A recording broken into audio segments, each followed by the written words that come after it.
বিভিন্ন ধরনের গাছ মানুষ বাড়িতে লাগায়, যেটা তোমাদের বাড়িতেও বিগত 20 বছর আগে ছিল। যেটা জানা গেছে খুব সুন্দর সুন্দর গাছ। এবার গাছেদের মধ্যে তোমার কোন গাছটা বেশি? আমার যে মেসো ছিল না, মেসো খুব মানে বাগান করা শৌখিন মানুষ ছিল। সে উনি না বুঝতে পেরেছি। ওই তোমার কি ফুল, যেমন বিভিন্ন রকমের ফুল, তোমার কি গাঁদা ফুল, তারপরে চন্দ্রমল্লিকা, তারপরে আরো সব কি কি ফুলের নাম বলে, জিনিয়া ফুল, অনেক অনেক রকমের। তারপরে এখানেও একটা গাছ ছিল, যে গাছটা 2019-এ কেটে ফেলেছে। হ্যাঁ, ওই তোমার কি কি বলে ওটা, জিনিয়া ফুল, কিন্তু লাল রঙের। এই বাড়ির সামনে একটা লেবু গাছ ছিল, কি কত লেবু হতো এই গাছটায়, প্রচুর লেবু হতো, মানে 12 মাস শেষ হতো না সেই লেবু। তো এখন তো নেই, সে 2000-এ ভাইরাল করার পর তখনই তো গাছটা কেটে ফেলেছি, সেই গাছও নেই আর সে লেবুও নেই।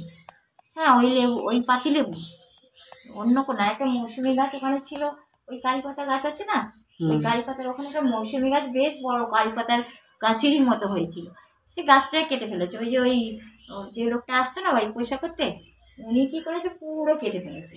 তারপর ওই ওই যে দেখছো না, ওই যে পাঁচিলটা, ওখানে একটা ফলসা গাছ হয়েছিল, যদি ওই গাছটা থাকতো কত ফলসা ধরতো এই গাছটায়।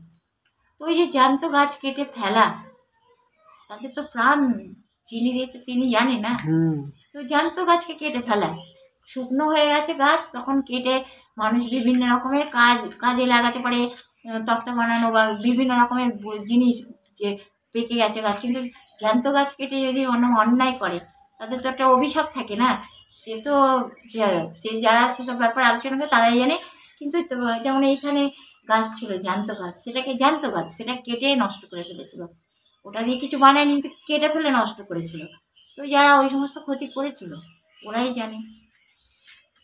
তো ওই সবের দায়িত্ব থাকতে হবে ওদেরকে, নাকি সে তার থেকে তার কোনোদিন রেহাই পাবে না। কেন, ওই গাছগুলো যদি তারা লাগাতে, তাদের ইচ্ছা ছিল তারা সেগুলো কেটে ফেলতো, কিন্তু তা তো না, আপনা থেকে হয়েছিল গাছটা, বাড়ির থেকেই, জমি থেকেই হয়েছিল, সেই গাছ কেটে ফেলেছিল। ওটা নামও যায় না গাছটার, কিন্তু বড় বড় গাছ হচ্ছে, ওটা দিয়ে মানে এই তার বাঁধা থাকতো, যে কাপড় মেলায় যেত, গাছটা দেখতো কাপড় মেলায়, ওটা কেটে ফেলেছিল। মানে এই ঘরটার মধ্যে জন্য সুবিধা ছিল, ওই ঘরটার জন্য, এই ঘরটা নিজের বসে আছে, কিন্তু সেসব কেটে ফেলে, তারটা রয়েছে গোটানো। বুঝতে পেরেছি।